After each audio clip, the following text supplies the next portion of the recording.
Hi guys, it's Blackie. And Bear. And this is always number 42. Yeah. 42, oh wow. Ish. Ish. Okay, today we're going to have a little short program, but we want to talk to you about staying warm in a winter camp.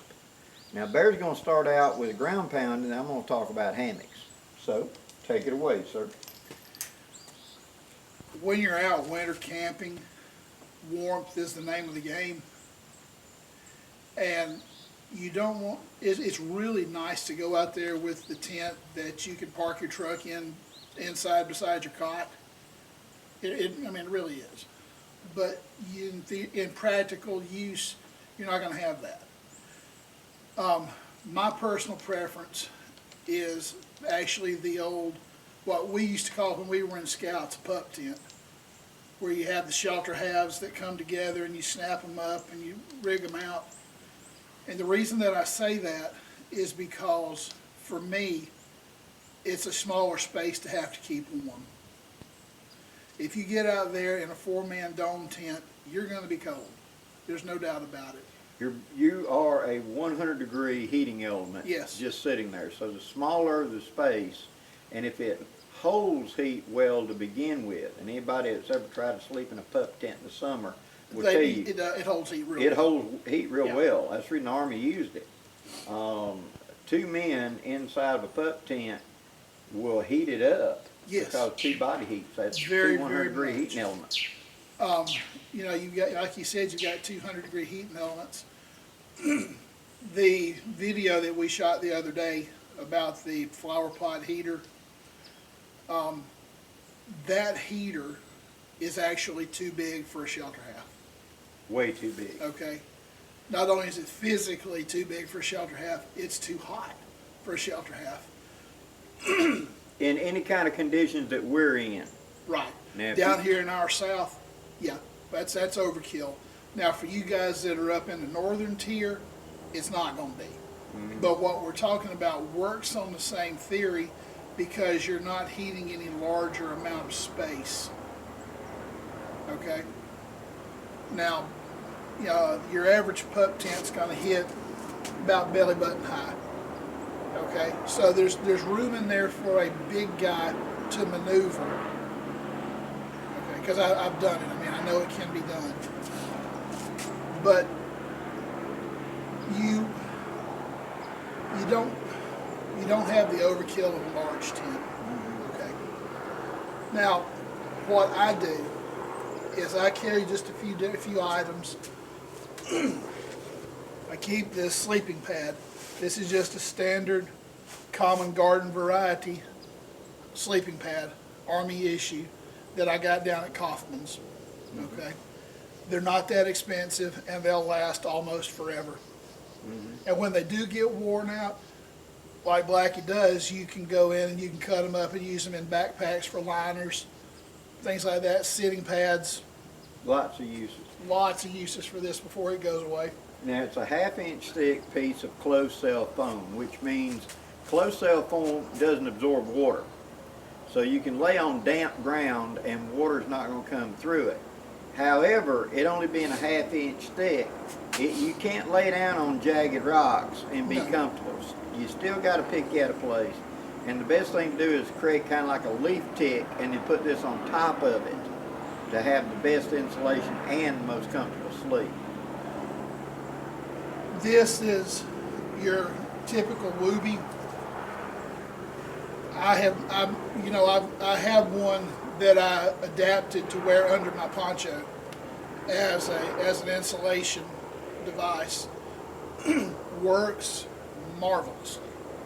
Unfortunately, I haven't had very much opportunity to try it because it's just been so warm and so dry for so many months.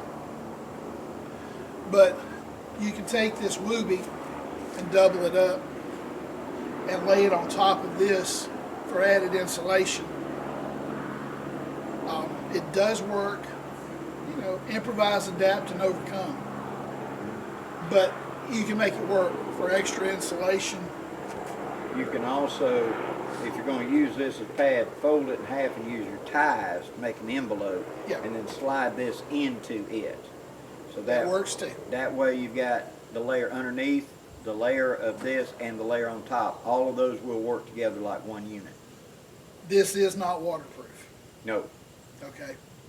This is waterproof. This is not waterproof. No. Note to self. You don't think you're going to use it as a rain jacket. It don't work. No. It will shed a little bit of water, but it will absorb water too.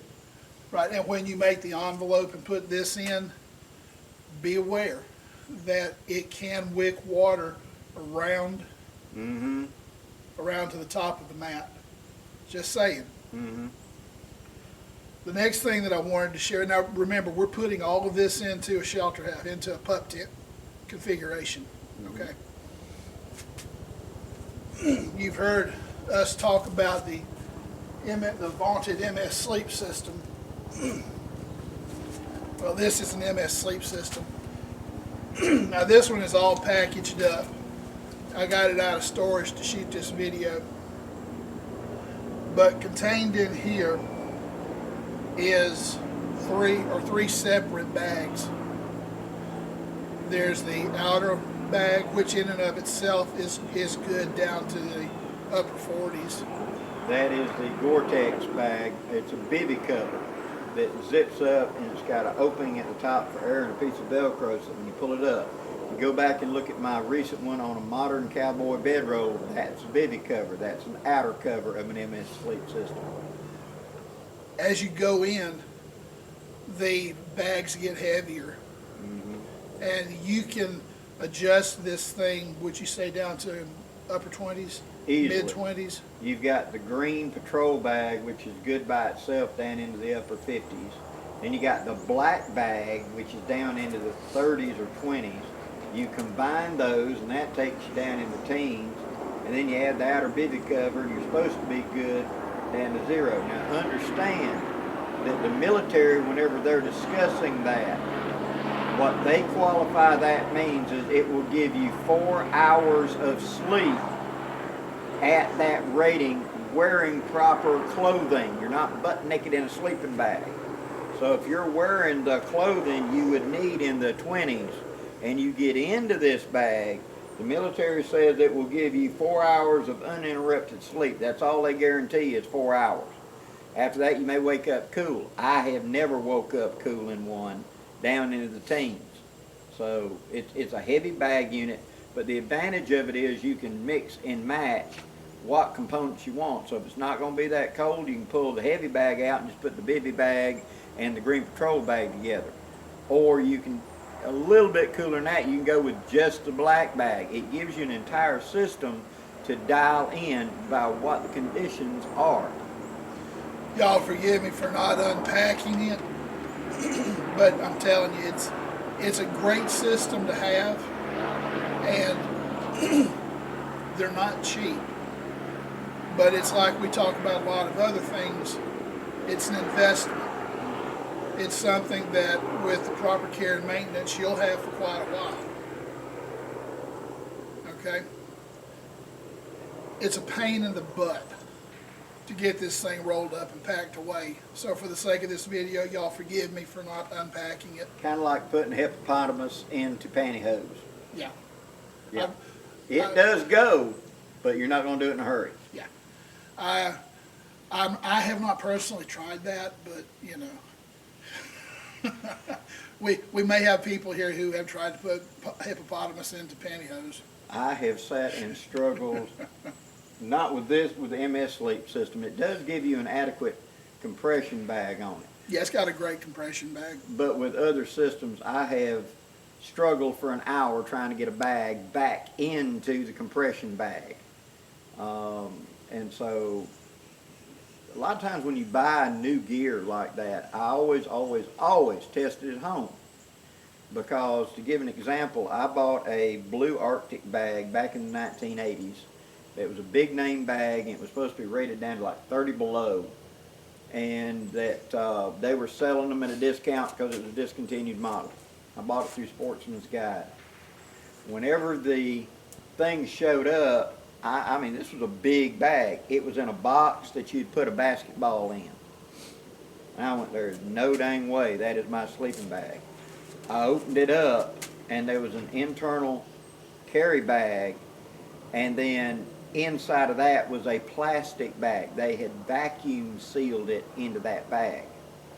And there was probably an instruction that says, pull here and stand back. Yeah. Or use caution. Yeah. Well, whenever I tore that bag and that thing went to inflating in, it became this big old huge bag. And it would be like trying to take a toddler's sock and put it over a car tire. It was impossible. You could not put that back into that little bitty sack that came with it. That's why it was discontinued. That's why it was discontinued. And then once I got that sucker out, yeah, it was a great bag, but I had to put it into a laundry bag. It was bigger than the complete MS Sleep system set up. And this was not meant for carrying on your back. It was meant for a snowmobile or something like that. And so it became very limited application to me because it was so big and bulky. And you're going to encounter that. Whenever you say winter, you just said big and bulky. And no matter what you're trying to generate. So warmth is relative. The more layers we wear on our body, the less layers we have to carry to cover us up. But are you going to be in snow country? Are you going to be wet? You've got to change your very deepest core layers to make sure you got no moisture on them, otherwise you're going to be cold. And so it's going to be a constant fight of how much have I got to carry to stay warm.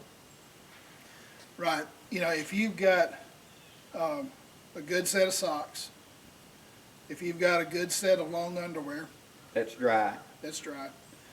And if you've got what way down here called a suggin or a watch cap in some areas, that kind of headgear to sleep in, you should be good.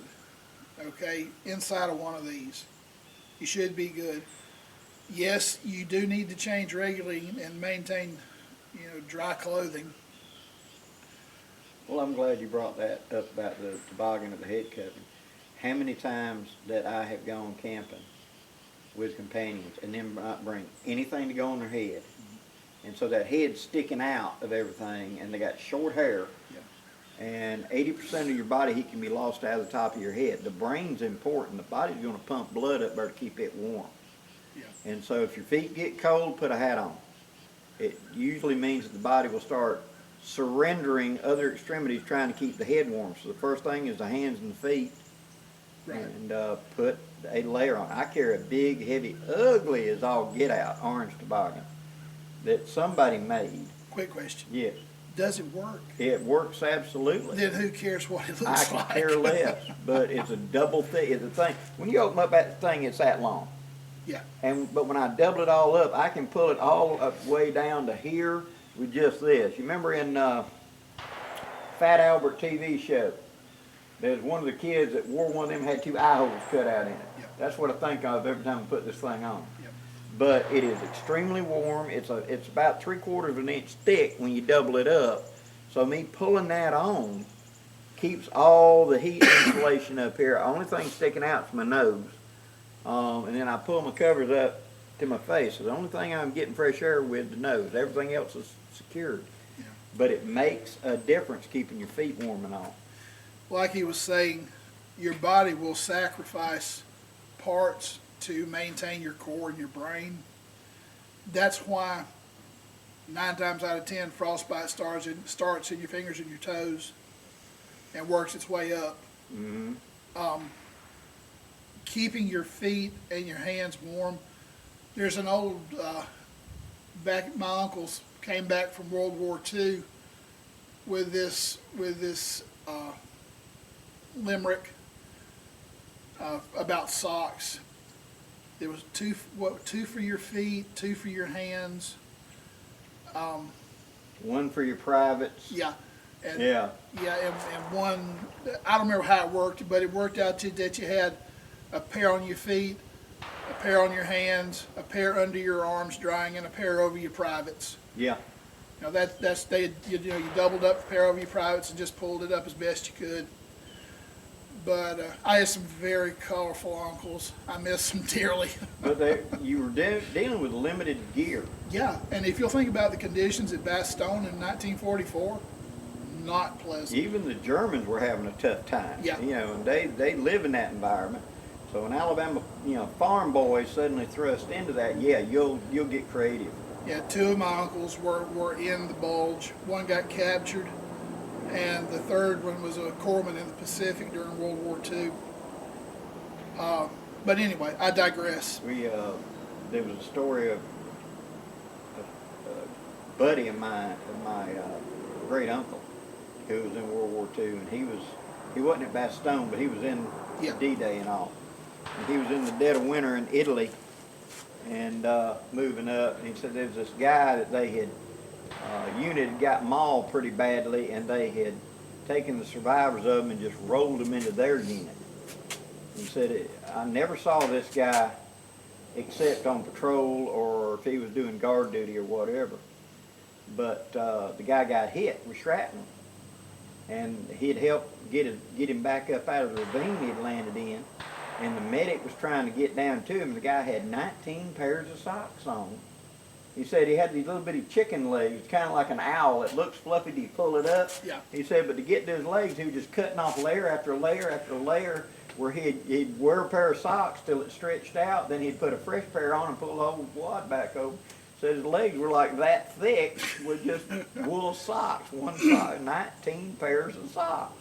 Yeah, that's like the guys that did beachhead landings. Yeah. They wore their May Wests until they were 100 miles inland. Yeah, because it was warm, so why get rid of it? Yeah. You know.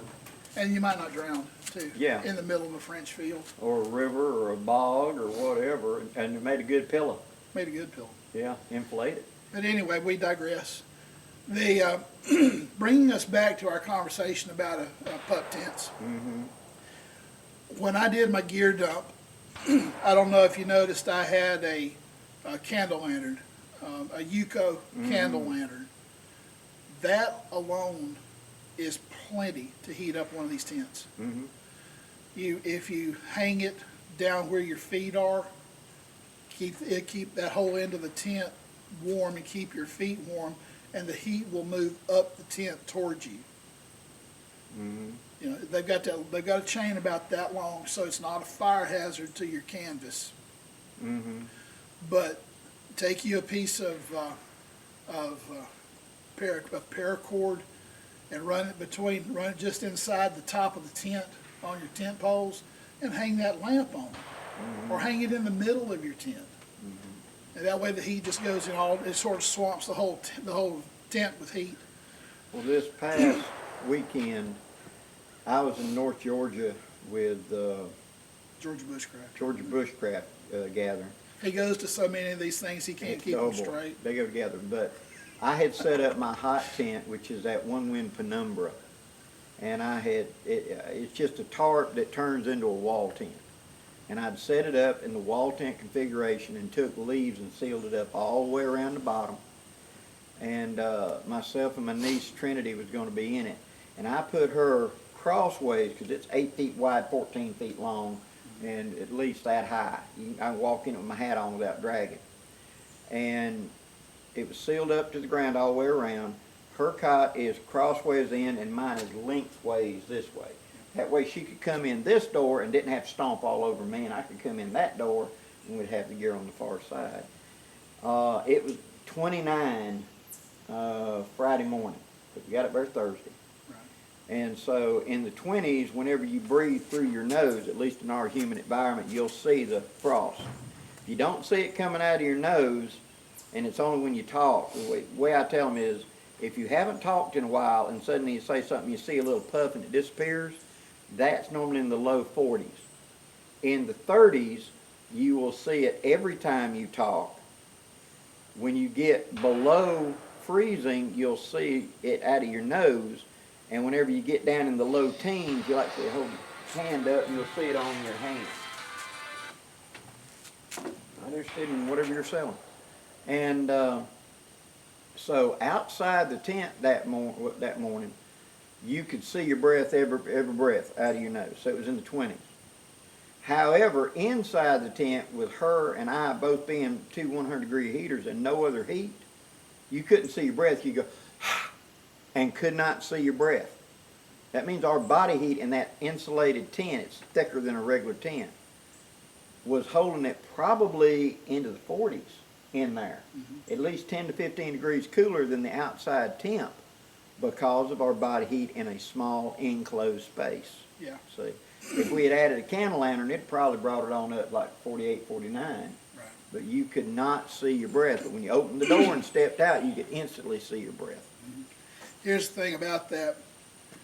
If it's 25 outside, but you've got it with your preparing your tent, you've got it 45 or 50 inside, it's 25 degrees warmer in that enclosed space. Yeah. I mean, that's survivable. That's the whole thing about a snow cave, is in the snow caves, they make the place and they put like a single candle in there, and your body heat plus that candle will keep it up somewhere around 32 at least. Yeah. Well, my God, that's just 32. Yeah, but it's 40 below outside. Yeah, that's 70-degree temperature difference. It's a huge temperature difference, you know, and if you go above that, everything melts. So you got to keep it around 32, but if it's well below zero outside and then you get in there and you're insulated well, and because snow's going to be at 32. Right. You know, Snow can warm you. Yeah. Using a snow cave as an example, when you dig one, you dig your door below the surface of the snow. Mm-hmm. So that you have to step down to get in. And go up. It's kind of like a beaver lodge. Yeah, and then you plug the hole with your pack. Mm-hmm. You know, you turn the pack around so you can get into it if you need to, but you plug that hole with your pack, so you're insulated. Mm-hmm. I And mean, you want your sleeping platform, yeah, you want a lower area than your sleeping platform, so any cold air sinks to there, right. and the warm air stays with you. And plus warm air rises. Warm air rises. You've got your body heat and you've got that candle in this theoretical snow cave, keeping all this At warm. least around 32. And all this down here is frostbite territory. Mm-hmm. But you know, here in our beloved South, We don't get to use snow. Yeah, that snow's much, no. pretty rare, pretty No. few and far between. But now I have dug a hogan before, dug into a bank, and made kind of like the same idea before. You must have been there for a minute. I was going to be there for a week and a half, Yeah. and we're going to be fishing out there, running trot lines all the time, where someone was going to show up every day to bring me some food and pick up the fish. Yeah. And so I'm going to be running up and down this bank for the next week and a half. And so there was already where a tree had fell over and left a depression. I just deepened it and made it bigger, and made it kind of like a snow cave like that, and I made me a sleeping platform in there.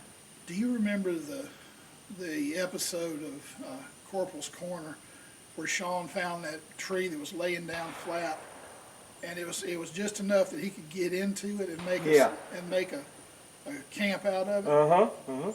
Same theory. Yeah, you're making a small controlled space to hold your body heat. Yeah. To stop loss. Yeah, it's much easier to heat this than it is this. Yeah. People make the mistake of thinking a house. And that's really when you look at a lot of the cabins, they were small. Yeah. A little bitty small fire would work in like a 12 by 12 cabin. Was more enough, because all you're doing in there is sleeping. You go outside, do all kinds of other work. You got a cooking fire outside. In here would be just a small little fireplace, something to feed, just to keep a little warmth during the night. And often they had sleeping lofts, because that's where the heat was at, was up there. This pavilion that we're standing under today is about 12 feet or 16 feet by about 10 feet. On the frontier, this would be a big cabin. Yeah. You could probably put a family of 10 or 12 in here, no problem. Yeah. Most times they only built a bigger cabin when they were forced to. Yeah. Either by the walls rotting, or we got too many youngins and they ain't growing up fast enough. Yeah. So, but now on the other hand, talking about staying warm, hammocks. Everybody knows hammocks is a thing to me. And this weekend I got to spend time with my niece Carrie, and she was going to be doing a one-wind hammock. Well, you have the underquilt underneath. That's because you're the heat source here. And so you're wanting to trap that heat. Now they do make a cover that goes over the entire hammock. Think of like the bug net, but it's like a real thin like a raincoat, silk nylon tarp. But it's got 2 mesh panels up here for your breath to go out and get fresh air in. And then at the bottom, you've got a cinch cord to cinch it up. That puts you basically inside of a trash bag that will trap all of your body heat, and it can only go in and out at one place. Air can only go in and out one place. It does work, but the only time I've used it, it was going to be in the teens. It did work. It's just a pain getting in and out of it. You got to bring that bottom up, open it up to get in and out, because you got to cinch up. Why cinch up? Because your body heat is creating an updraft. Heat rises, right? So heat's coming out, going through you, through the hammock, and then that causes updraft for it to go up. Your body has to replace that heat because it lost it. It's like wearing tight blue jeans in a wind. The body heat goes out and it's lost to the environment. An underquilt underneath you adds loft and traps that heat you just lost, so it slows down this process. So your body's having to put less effort into warming that space. Plus being in the enclosed dome, now the heat doesn't get away from it. It comes up here and it's kind of trapped. And then it's got to radiate out through the material, but that warm air that you're radiating is being trapped up here. And so that is a great way to stay warm, but you also need a good sleeping bag or something to trap. And what I showed Carrie was the way I prefer to use the sleeping bag. And in fact, she used my MS Sleep system because it's going to be down in the 20s. Is you drape it over the ridge line and you get into the hammock. You've already got your underquilts and your layers underneath you. Then once you get into it, you reach up and you grab that sleeping bag, pull it up off of it, and you're going to open it up over the top of you like a quilt. Put your foot, bring one leg up and put your foot in the foot box and straighten that leg out, and then take the other leg and put into it. Roll to one side and pull it tight up under you on this side. Roll up on top of that, pull it tight on this side and tuck it under. And that'll only leave a strip that wide right down the center of your back that is not, quote, quote, in the sleeping bag. That's what the underquilt is for underneath you. But that leaves a lot of slack up here on the top. That way when I roll over on my side, it drops down behind me. I don't have air coming in behind me. And since I'm mostly a side sleeper anyway, it's a very warm way to sleep. And that's the way Carrie slept. And she did not get cold in that hammock in the 29, degrees. And that only had one underquilt on it. I have slept in that hammock with 2 underquilts and the MS Sleep system and gone all the way down to 6 degrees. And my good friend Dan Lutz, he used one with an MS Sleep system and something else because he's so big he needed another layer because it's so long. And he went down to 10 below in that. So you absolutely can stay warm in a hammock as long as you understand insulation value, how to prevent your body heat loss using either an outer layer or something that I've done in the past. We did it in North Georgia several years ago. For my ridgeline, I put my tarp over it, but I did not stake my tarp out like this. I just let it hang down beside me. So like a folded over envelope, see? And that way my body heat was trapped in there. It blocks the wind from getting off me. I had underquilts on, everything else. But that way as that breeze came, it could not come underneath. It pushed against that tarp and kind of wrapped around me. I still had plenty of air because there's an air gap at the top and the bottom. But it prevented heat loss and wind moving around me. And that wind is going to suck heat away from you. So I want to limit the wind, trap as much heat, still provide me as much air, and I want to be breathing my own warm air if possible. I don't want to be breathing ice cold air because that can cool my core temperature down, see? So I want it in there, but I don't want to put something over my face because what's going to happen? Your breath is going to condense, you're going to get condensation, that's going to be a sopping wet rag on your face, and you're going to get cold. So little tricks is what's going to make you warm in a camp. And I know this sounds kind of hypothetical, you listening to a couple of Southerners talking about how to stay warm in cold conditions. But you got to understand, you guys live up yonder in the north, you're used to 8 months of cold. We're used to only a couple of weeks of cold, really, like 8 to 12 weeks. At the most. At the most. 8 to 12 weeks, yeah. And so we're used to 100 degrees. Here it is November and it was 86 yesterday. It's pushing 80 right now and it's just 9:30 in the morning. Yeah. But when the cold hits, we don't have time to acclimate. So it may be 80 today and it may be 29 tomorrow night, And therefore, we don't have time like you do to get used to the cold. So we're more focused on the cold because it is a more rare event and a more intense. Just like your tips and tricks for trying to stay cool, because you're not used to 100-degree temps like we are. And so when it climbs up in there, you don't have time to acclimate to it. Where you're at is what the extremes are you're going to have to deal with. Right. We're talking about staying warm. And the harder your body has to work to stay warm, the higher the calorie content you're going to have to eat to maintain that is. A calorie is the same thing as what's called a BTU, or a British thermal unit, in the metric system. And it takes 1 BTU to raise 1 cubic centimeter of fluid by 1 degree centigrade. Okay, if I remember my high school physics right, that's the formula for it. In practical redneck terms, here's what you need to know. Eat your big meal about an hour to 45 minutes before you go to bed. That way it's warm, it brings up your core temperature, 1. 2, as you're getting into those sleeping bags, you're at the warmest you're going to be, and your stomach's sitting there churning. That's making mechanical heat energy, as well as the heat of the food is still there. Your core temperature's at the most. You warm your blankets up, and etc.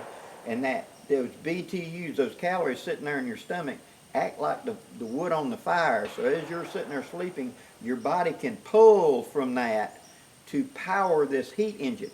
And you need to drink a lot of liquids. A lot of people miss that point. You need more water in the Arctic than you do in the desert. Because water is how your body circulates heat through the body. So if you're dehydrated, you're going to be cold. And why do ladies normally end up being cold in the winter? Wrong clothes. They're always dehydrated because they hate to pee. And the fact that they wear clothing that's tight and it lets heat go right. Oh, it looks good. Their butt looks great. But, and I had there were ladies up there I talked to while we were at Georgia. It's 29 degrees and they're freezing to death. I'm going, you're wearing tight blue jeans and nothing on under it. So you might as well be sitting here wearing shorts. You'd be warmer wearing shorts.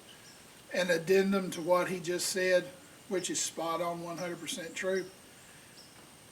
The name of the game is don't make your body work as hard to stay warm. Yeah.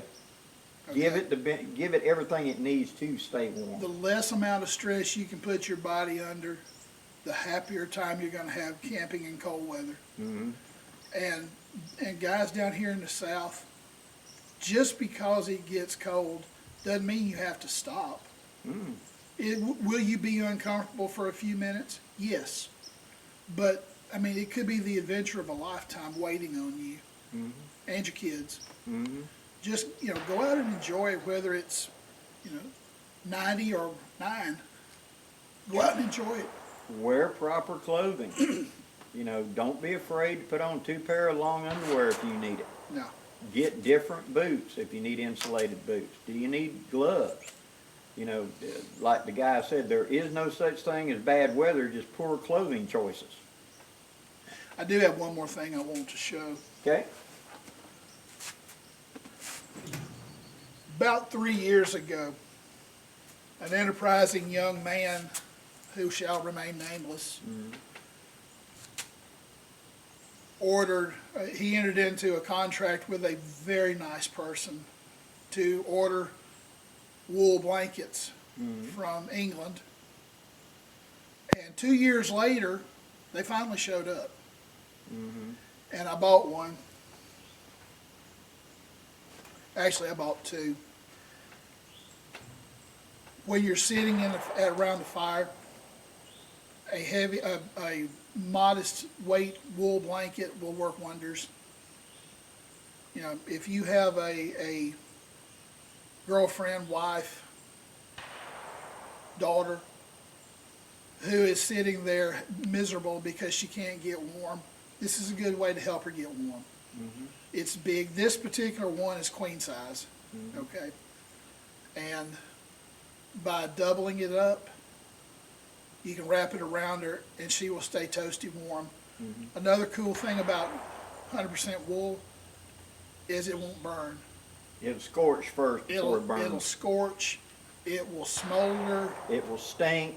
Yeah, but it won't light off burst into flame because of the wax that's in the wool. It's a natural fire retardant, and before it gets to that level, you can assist. Another thing is when you're really, really cold, put your back to the fire. I know that sounds Stupid.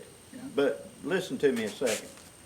I learned this trick sitting on a freezing cold bank of the Pig River, sitting there trying not to freeze to death, trying to run a trot line.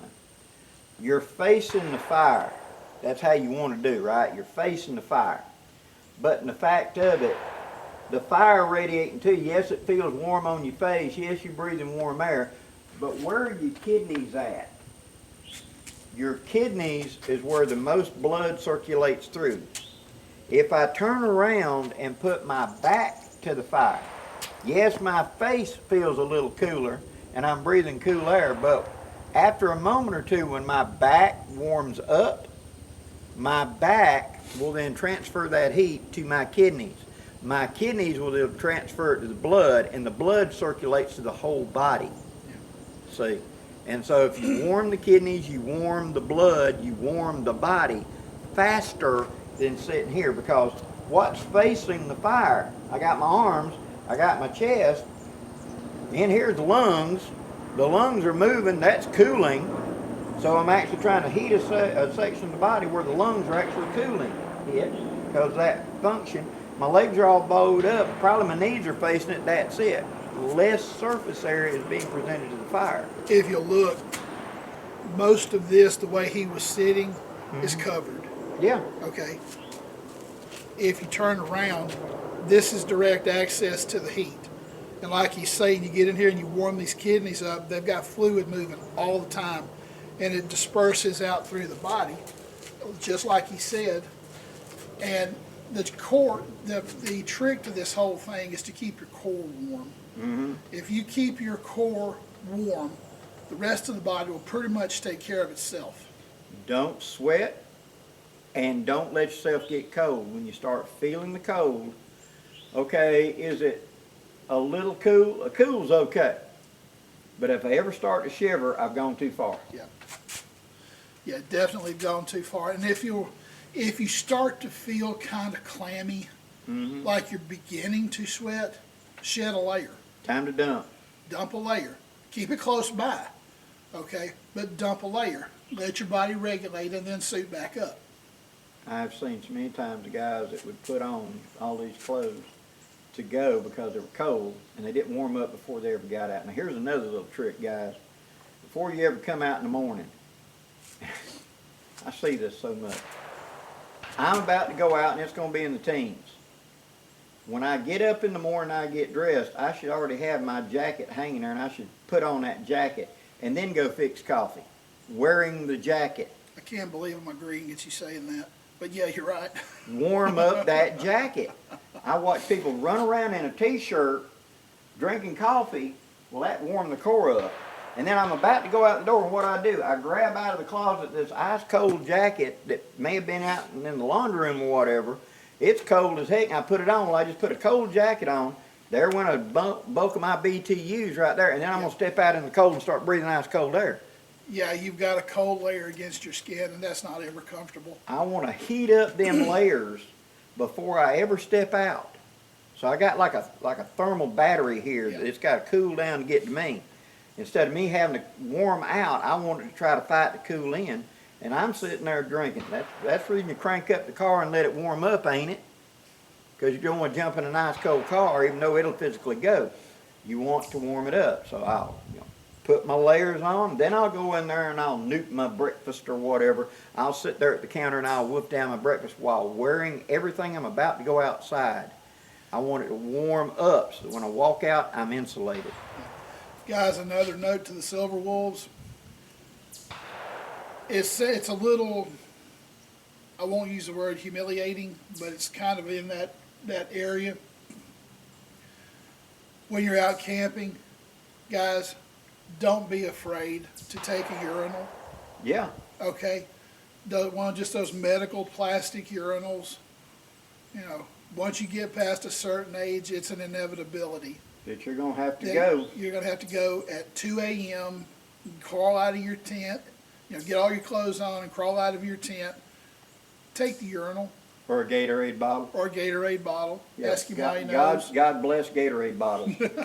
You know, take you something that you can do your business into that will keep you from having to stack on all this stuff, go to the outhouse, undo all of this stuff, do what you got to do, put all that stuff back on, and come back in, and then by that time it's time to put on coffee anyway. And if you're on a pad, a cot, or whatever, if you have to get up for any reason, and you make the decision, okay, I got to get up, commit to it, Yeah. get up, roll the covers up, roll out, and then immediately put them covers back in place so they're holding your heat. Don't leave them wide open, like leaving a barn door open. Yeah. Cover it back up, run and do your business, and then when you come back, it'll be warmer Yeah. to get back in it. If I just roll the covers off, get out, roll the covers immediately back down, go take care of business, come back, when I lift up and slide back in, I'm warmer. Yeah, you don't have to start at zero. Yep. Brother, I think that's going to be about our time limit. Anything else, brother? We're good. All right, guys, thank you very much for watching. We hope you've enjoyed it. If you have, please hit that like, share, and subscribe. Until next time, I'm Blackie, And Bear. wishing you safe journeys. Have a great day, guys.